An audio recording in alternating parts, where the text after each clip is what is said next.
जय हिंद दोस्तों इस वीडियो में हम लोग समझेंगे मुख्यमंत्री के बारे में, यानी कि चीफ मिनिस्टर के बारे में हम लोग इसमें बातें करेंगे। समझ रहे हैं, उनका अपॉइंटमेंट कैसे होता है, यानी कि उनकी नियुक्ति कैसे होती है, और किस अनुच्छेद यानी कि किस आर्टिकल के अंतर्गत उनकी नियुक्ति होती है, कौन कौन से आर्टिकल महत्वपूर्ण हैं। और इसमें दोस्तों हम लोग बातें करेंगे दोस्तों कार्य एवं शक्तियों के बारे में। जो चीफ मिनिस्टर होते हैं इनकी कार्य एवं शक्तियों के बारे में हम लोग वर्णन करेंगे। समझ रहे हैं। और इसके बारे में दोस्तों हम लोग पढ़ेंगे इनके जो शपथ ग्रहण है, शपथ ग्रहण कौन करवाता है, नियुक्ति कौन करवाता है, त्याग पत्र इनका कैसे होता है। और इसमें दोस्तों हम लोग पढ़ेंगे योग्यता क्या होनी चाहिए, जो एलिजिबिलिटी है मुख्यमंत्री बनने के लिए जो वैकेंसी आती है तो उसमें हम कैसे फॉर्म भरना है, तो उसके लिए क्या एलिजिबिलिटी होनी चाहिए दोस्तों। तो हम लोग इसके बारे में इसमें पढ़ेंगे इस वीडियो में। और दोस्तों हम आपको ये बता दें कि पिछली वीडियो में हम लोगों ने राष्ट्रपति जी के बारे में पढ़ लिया था, उपराष्ट्रपति जी के बारे में पढ़ लिया था, ठीक है, प्रधानमंत्री के बारे में पढ़ लिया था, लोकसभा एवं राज्यसभा में अंतर पढ़ लिया था, संसद एवं राज्य विधानमंडल में अंतर पढ़ लिया था। ठीक है, हम लोगों ने इतना पढ़ लिया था। अब हम लोग इसमें चीफ मिनिस्टर जी के बारे में पढ़ेंगे। और देखिए दोस्तों, आप लोगों ने शायद पढ़ा होगा प्रधानमंत्री का जो वीडियो मैंने आपको, जिसमें हमने आपको प्रधानमंत्री के बारे में बताया था जिस वीडियो में, तो सेम ऐसे ही है ये, वो सेम ऐसे ही है दोनों, मतलब उसमें कोई डिफरेंस नहीं, ज़्यादा कोई डिफरेंस नहीं है। बट जो पीएम होते हैं वो पूरे ऑल इंडिया के लिए होते हैं, और जो सीएम होते हैं वो सिर्फ अपने राज्य के लिए होते हैं। बस इसमें सिर्फ यही बेसिक डिफरेंस है। तो आइए दोस्तों, इनसे जो भी क्वेश्चन चीफ मिनिस्टर जी से जो भी क्वेश्चन बन सकते हैं आने वाले एग्जामों में, तो उन पर हम लोग एक नज़र डालते हैं और उन्हें समझने की कोशिश करते हैं कि किस तरह से क्वेश्चन बन सकते हैं। समझें। तो आइए दोस्तों हम लोग देखते हैं, बात करते हैं दोस्तों चीफ मिनिस्टर की अपने। ठीक है, चीफ मिनिस्टर की दोस्तों हम लोग बातें करें तो देखिए इसमें 3 आर्टिकल जो हैं वो महत्वपूर्ण हैं दोस्तों। तो वो कौन कौन से हैं दोस्तों, 163, 164, 167, ये 3 आर्टिकल इसमें महत्वपूर्ण हैं और सिर्फ इन्हीं पर हम लोग चर्चा करेंगे। तो देखिए दोस्तों 163 में बताया गया है कि एक मंत्रिपरिषद का गठन किया जाएगा। 163 में बताया गया है दोस्तों कि एक मंत्रिपरिषद का गठन, किसका गठन दोस्तों, ये मंत्रिपरिषद का इसमें गठन किया जाएगा। देखिए ठीक ऐसे ही सेम ऐसे ही हम लोगों ने किस में पढ़ा था, प्रधानमंत्री जी के बारे में जो हम लोग पढ़ रहे थे, आर्टिकल 74 में हम लोगों ने पढ़ा था, आर्टिकल 74 पढ़ा था, 75 पढ़ा था। 74 में हम लोगों ने एक मंत्रिपरिषद का गठन किया था, और 75 में हम लोगों ने उसको बताया था, हमने उसको बताया था कि जो मंत्रिपरिषद उसका हेड आर्टिकल 75 के तहत वो हमारे पीएम जी होंगे। समझ नहीं कौन होगा, पीएम होगा। तो हम लोगों ने इसके बारे में पढ़ लिया था। सेम ऐसे ही ये भी है दोस्तों, इसमें कोई चेंजेस नहीं है। तो देखिए 163 के अंतर्गत दोस्तों एक मंत्रिपरिषद का गठन किया जाएगा। समझ रहे हैं किसका मंत्रिपरिषद का गठन हो गया। अब इसमें बताया गया 164 में दोस्तों बताया गया है कि जो मंत्रिपरिषद का गठन किया गया था 163 के अंतर्गत, उसी मंत्रिपरिषद का जो हेड है वो कौन होगा, वो होगा दोस्तों हमारे चीफ मिनिस्टर जी।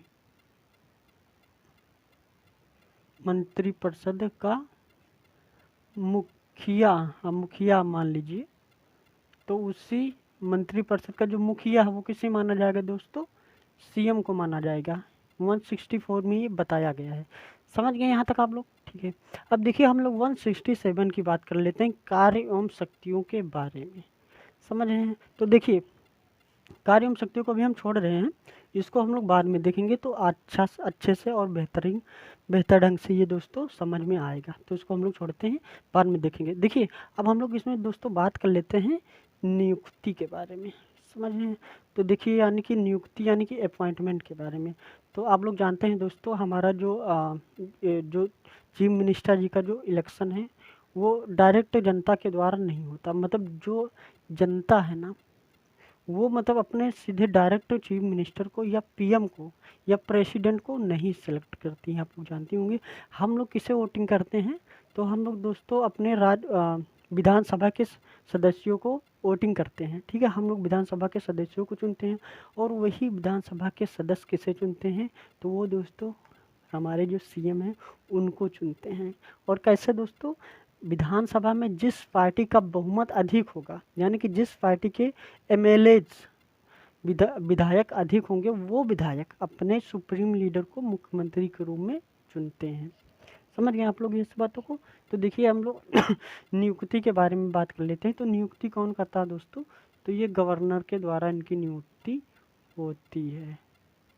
गवर्नर यानी कि दोस्तों राज्यपाल, कौन करता है दोस्तों? नियुक्ति कौन करता है? राज्यपाल करता है। ठीक है, हो गया। अब शपथ की दोस्तों हम लोग इसमें बात कर लेते हैं। तो शपथ भी कौन करवाएंगे दोस्तों? तो ये भी हमारे राज्यपाल जी शपथ ग्रहण करवाते हैं। यानी कि शपथ सीएम को कौन दिलाता है? तो गवर्नर दिलाते हैं, राज्यपाल जी दिलाते हैं। समझ रहे हैं? अब त्याग पत्र की बात आ गई दोस्तों, समझ रहे हैं? देखिए जैसे कि अभी हमने उनको बनाया था, उनकी नियुक्ति की और उनको मतलब कि उनको शपथ पत्र दिलवाए। अब हम त्याग पत्र की बात कर लें कि यदि किसी कारणवश मुख्यमंत्री जी को त्याग पत्र देना पड़े अपना, तो किसे देंगे दोस्तों? तो ये भी दोस्तों किसे देंगे? राज्यपाल को ही देंगे। तो तीन बातें, नियुक्ति राज्यपाल करते हैं, नियुक्ति कौन करेगा दोस्तों? राज्यपाल करेंगे, शपथ कौन दिलाएगा? राज्यपाल दिलाएंगे, त्यागपत्र कौन किसको देना है? सीएम को। यदि किसी कारणवश देना पड़े तो किसे? राज्यपाल को ही देंगे। समझ रहे हैं? अब हम लोग दोस्तों इसमें बात कर लेते हैं योग्यता की। समझ रहे हैं? जो इनकी जो एलिजिबिलिटी है मुख्यमंत्री बनने के लिए, क्या क्या जो योग्यताएं हैं वो होनी चाहिए। तो यदि आपको मुख्यमंत्री बनना है ना, तो पढ़ना ही पड़ेगा। अब कम से कम योग्यता तो आपको जानना ही पड़ेगा, तभी तो आप बन पाएंगे। तो हम लोग देखिए बात करते हैं इसमें योग्यता के बारे में। तो इसके लिए आप भी मुख्यमंत्री बनने के लिए आप भी फॉर्म अप्लाई कर देना समझ रहे हैं? तो देखिए दोस्तों इसमें हम लोग नंबर 1 बात करेंगे कि वह भारत का नागरिक हो, वह भारत का नागरिक हो। समझ रहे हैं?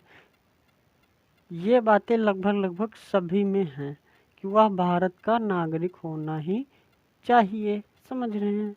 अब नंबर 2 की दोस्तों बात कर लेते हैं, वह लाभ के पद पर ना हो, के पद पर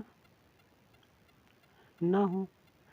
वह मतलब किसी भी लाभ के पद पर ना हो। और ये जो दोस्तों लाभ का पद है, तो ये क्या है? ये गवर्नमेंट जॉब है। यदि वह गवर्नमेंट जॉब में है तो वह मुख्यमंत्री नहीं बन सकता है। समझ गए? अब दोस्तों ये बात कर लेते हैं नंबर 3 की। तो नंबर 3 में ये बताया गया दोस्तों कि वह कैंडिडेट विधानसभा या राज्य विधान परिषद का सदस्य होना चाहिए। वह विधानसभा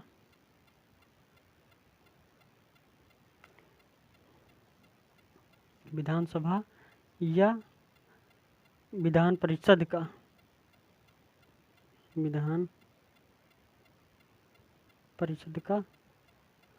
सदस्य हो।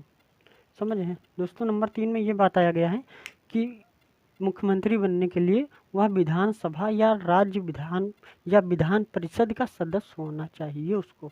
यदि नहीं है वो, मान लीजिए कि इसमें से वो कुछ भी नहीं है, तो उसे 6 मंथ का टाइम दिया जाएगा। 6 मंथ का टाइम दिया जाएगा कि वो इन दोनों में से किसी एक का सदस्य बन जाए। समझ हैं? और अब हम लोग इसमें ये सब बातें कर लें दोस्तों। हम लोग अब बातें करते हैं।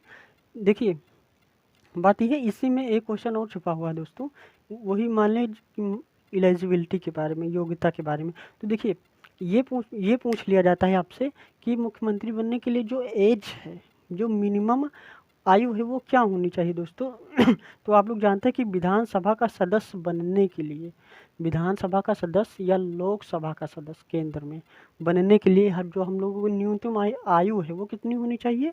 तो दोस्तों वो होती है हमारी 25 ईयर, वो होती 25 ईयर। और विधान परिषद या राज्यसभा का सदस्य बनने के लिए जो आयु होती है वो दोस्तों कितनी होनी चाहिए? 30। और राज्यपाल या प्रेसिडेंट बनने के लिए जो आयु है दोस्तों वो कितनी होनी चाहिए? वो होनी चाहिए 35। तो ये 3 बातें हैं दोस्तों, ठीक है। और ये 3 बातें कहाँ कहाँ अप्लाई होती हैं?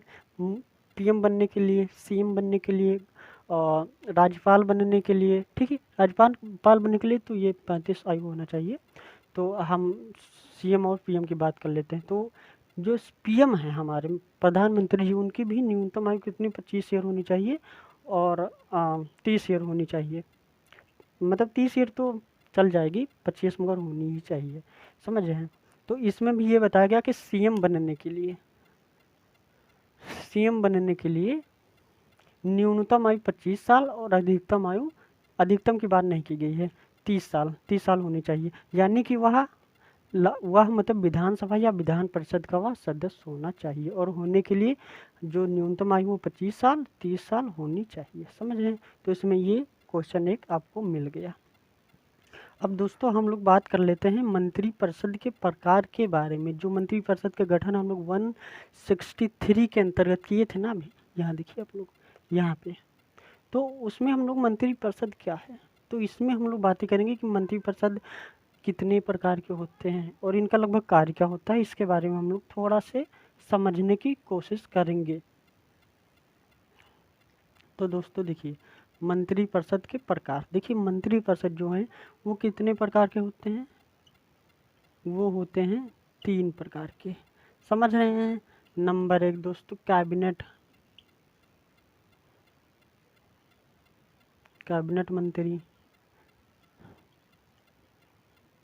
मंत्री हो गया। नंबर 2 दोस्तों राज्य मंत्री हो गया, राज्य मंत्री। नंबर 3 दोस्तों हो गया उप मंत्री। देखिए दोस्तों, जो हम लोगों को जो मंत्रिपरिषद में जो मंत्री जी होते हैं वो 3 कैटेगरी के होते हैं, ठीक है। तो नंबर 1 दोस्तों क्या हो गया, कैबिनेट मंत्री। नंबर 2 क्या हो गया दोस्तों, वो हो गया हमारे राज्य मंत्री। नंबर 3 हो गया क्या दोस्तों, उप मंत्री। समझ रहे हैं, ये 3 प्रकार के मंत्रिपरिषद में आते हैं। अब देखिए जो कैबिनेट मंत्री है इनका काम क्या होता है, तो इनका काम होता है डिविजनल, यानी कि विभागीय कार्य को देखना। ये लोग दोस्तों क्या है,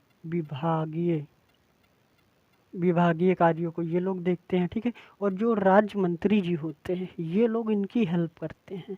जो कैबिनेट मंत्री की ये लोग हेल्प करने के लिए होते हैं, कौन, राज्य मंत्री। और जो उप मंत्री होते हैं ये दोस्तों प्रशासनिक कार्यों को देखते हैं। जो उप मंत्री हैं ये क्या देखते हैं दोस्तों, ये प्रशासनिक कार्यों को देखते हैं, प्रशासनिक कार्यों को ये लोग देखते हैं, कौन, उप मंत्री। तो देखा दोस्तों, मंत्रिपरिषद के प्रकार के बारे में हम लोग बात कर लेते हैं। तो ये 3 प्रकार के होते हैं और ये राज्य में होते हैं, समझ रहे हैं। और हम लोग अभी राज्य की बात करते हैं तो ये राज्य को, अगर हम लोग सेंट्रल गवर्नमेंट की बात कर रहे हैं, जिसमें हम लोग 74 में, आर्टिकल 74 में जब पीएम के लिए जब हम लोग मंत्रिपरिषद का गठन कर रहे थे, तो उसमें भी ऐसे ही 3 प्रकार के मंत्रिपरिषद होते हैं, समझ रहे हैं। कैबिनेट मंत्री, राज्य मंत्री, उप मंत्री, ये 3 प्रकार के केंद्र में भी मंत्री पाए जाते हैं, मंत्रिपरिषद के अंतर्गत ये लोग आते हैं, समझ गए आप लोग यहाँ तक। अब हम लोग दोस्तों बात कर लेते हैं कि उत्तरदायी क्या है। तो यानी कि जितने भी ये जो मंत्री जी हैं, ये जितने भी मंत्री हैं ये लोकसभा के अंतर्गत, ये लोकसभा में क्या है, उत्तरदायी है, ये लोकसभा के प्रति उत्तरदायी होते हैं। तो उत्तरदायी की दोस्तों बात कर लेते हैं, तो ये कहाँ होते हैं, लोकसभा नहीं, क्या कहते हैं, विधानसभा, समझ गए दोस्तों, सॉरी, ये विधानसभा। तो उत्तरदायी कौन होते हैं, यदि ये पूछा जाए कि जो एक जो है, यानी कि जो मंत्रिपरिषद, ये पूरा मंत्रिपरिषद विधानसभा के लिए उत्तरदायी होता है, विधानसभा में ये उत्तरदायी होता है, ठीक है, मंत्रिपरिषद। और यदि पूछ लिया जाए कि एक एक मंत्री किसके प्रति उत्तरदायी होता है दोस्तों, तो ये होता है सीएम के प्रति उत्तरदायी। ये सीधे सीएम को बताते हैं अपनी बातों को, अपनी जो रिपोर्ट है वो सीएम को करते हैं, ठीक है। और सीएम किसे कहते हैं दोस्तों, अपनी रिपोर्ट किसे कहते हैं, तो वो करते हैं दोस्तों राज्यपाल जी को हमारे, समझ गए। तो जो एक मंत्री हैं, जैसे पूछ लिया जाए क्वेश्चन में कि एक मंत्री राज्य में किसे, मतलब कि अपना रिपोर्ट करते हैं, अपनी कार्य का ब्यौरा देते हैं, तो वो किसे देते हैं, सीएम को। और सीएम किसे देते हैं दोस्तों, राज्यपाल को। सीएम राज्यपाल को अवगत कराते रहते हैं कि अभी ये कार्य चल रहा है, अभी वो कार्य चल रहा है, इसके बारे में वो बताते रहते हैं। अब दोस्तों हम लोग बात कर लेते हैं जो पॉइंट छोड़ के आए थे 167 के तहत, समझ रहे हैं। देखिए हम लोगों ने 167 के तहत कौन सा कार्य एवं शक्तियों को हम लोग अभी ये देखिए छोड़ के आए थे, तो हम लोग इसमें यही दोस्तों पढ़ेंगे। तो दोस्तों नंबर 1 में हम लोग ये पढ़ लेंगे कि जो मुख्यमंत्री जी इनके कार्य एवं शक्तियाँ क्या होती है। तो देखिए अभी तक हम लोग जो मंत्रिपरिषद का गठन कर रहे थे, तो इसमें बताया गया कि उस मंत्रिपरिषद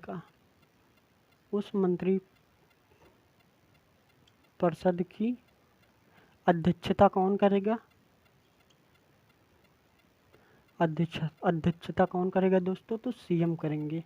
समझ रहे हैं? देखिए उस मंत्रिपरिषद जो हम लोगों ने जिस मंत्रिपरिषद का गठन किया था, तो इसमें कार्य एवं शक्ति में उस मंत्रिपरिषद की जो अध्यक्षता है वो सीएम करेंगे, उनकी जो बैठक है वो सीएम करेंगे। ठीक है। नंबर 2 में बताया गया है दोस्तों कि मंत्रालय का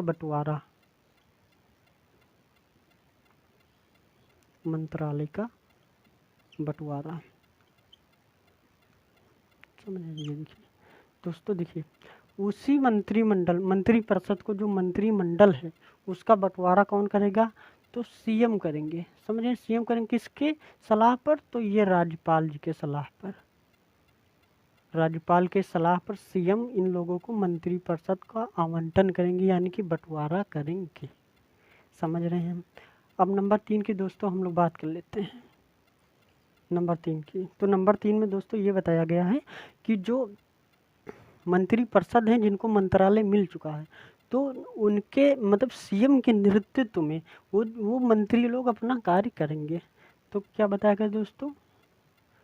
सीएम के नेतृत्व में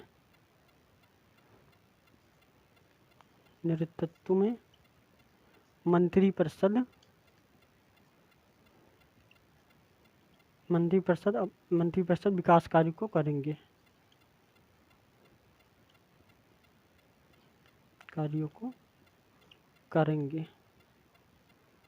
समझ रहे हैं? तो ये दोस्तों इनकी शक्ति एवं कार्य हो गया कि जितने भी मंत्रिपरिषद हैं उनका गठन तो मान लीजिए, हाँ उनका गठन होगा, फिर उनको जो मंत्रालय उनका वो बंटवारा करेंगे।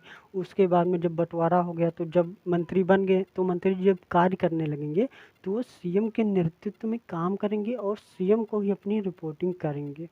समझ रहे हैं? और जो सीएम होते हैं वो कुछ राज्यपाल जी को अपना रिपोर्ट करेंगे। वो उनके बारे में जो भी कार्य राज्यों में जो भी विकास कार्य हो रहे हैं उसके बारे में राज्यपाल जी को सीएम अवगत कराते रहेंगे या कराते रहते हैं।